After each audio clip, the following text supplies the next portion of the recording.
نمشي مباشرة لما قاله الرئيس الفرنسي ايمانويل ماكرون اللي ألقى خطاب لأعضاء البرلمان المغربي دونك اليوم 23 أكتوبر 2024. شنو يأكد الرئيس الفرنسي؟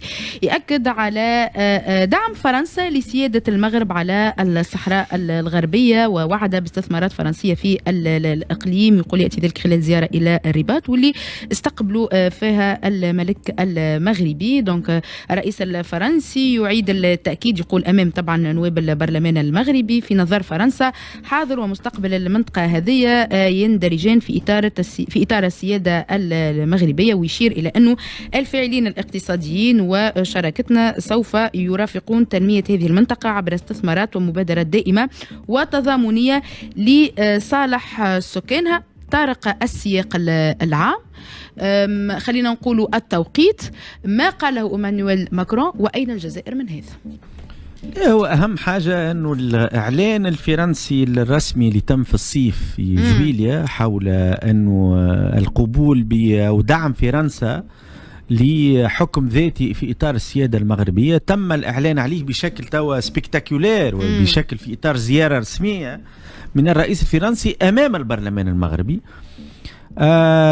للإقرار بأنه موضوع الصحراء هو موضوع مغربي. يعني وهذا يعني أنه القرار الموقف الفرنسي كيف الموقف الإسباني من مدة كأنه فما توجه متزايد في أوروبا، جزء من أوروبا نجيو نحكيو على الانقسامات داخل الاتحاد الأوروبي حول الموضوع هذايا في صالح توجه والرؤية المغربية. مش فقط ماكرون أعلن ذلك، أعلن القبول بالرؤية السياسية المغربية لمشكل الصحراء، أن الصحراء هي تحت سيادة مغربية، بل أيضا أعلن أنه فرنسا باش تعمل مجموعة من الاستثمارات في الصحراء الغربية، في منطقة الصحراء الغربية. وهذا يعني اللي عمليا مش فقط نعترفوا لصحراء مغربية، بل نحن سننغمس في الاستثمارات. وهذا يعني أن المنطقة الآن منقسمة إلى شطرين، إلى قسمين، إلى نصفين.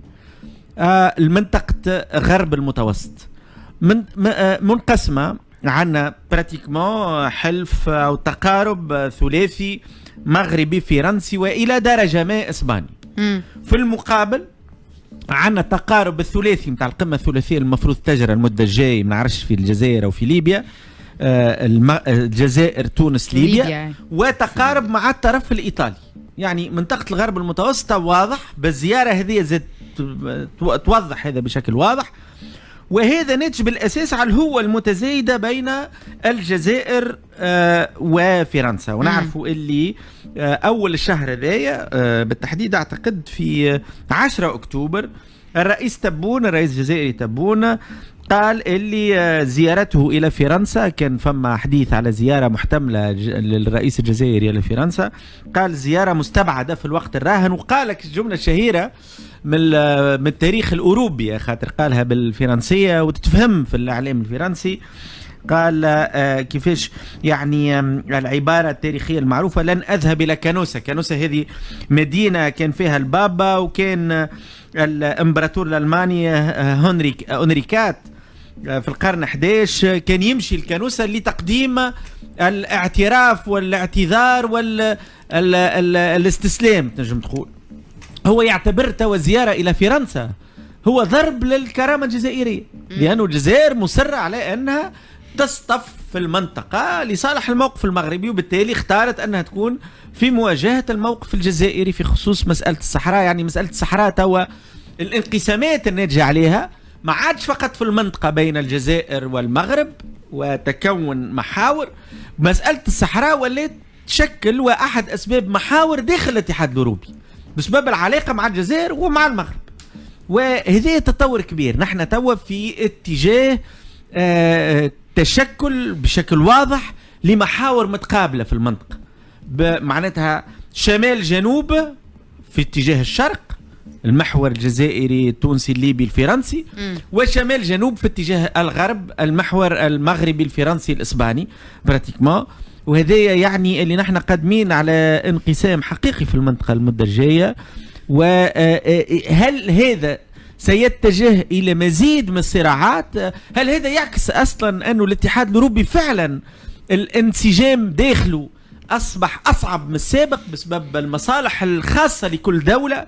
ونعرفوا فما حديث كامل تو على هل الاتحاد الأوروبي قادر على أنه يحافظ على حد أدنى من الانسجام في سياسته الخارجية أمام الصراعات الداخلية وتصاعد مصالح كل دولة أوروبية على حساب المصالح الأوروبية بشكل عام.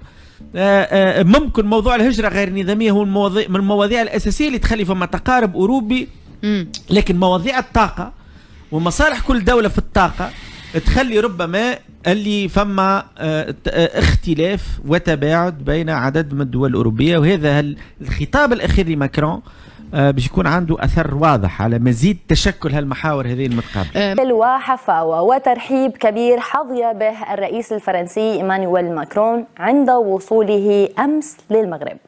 العاهل المغربي كان في استقبال ماكرون، والصور والفيديوهات للقائهما ملأت مواقع التواصل الاجتماعي لتصبح مادة دسمة للتعليق والتدقيق في تفاصيلها.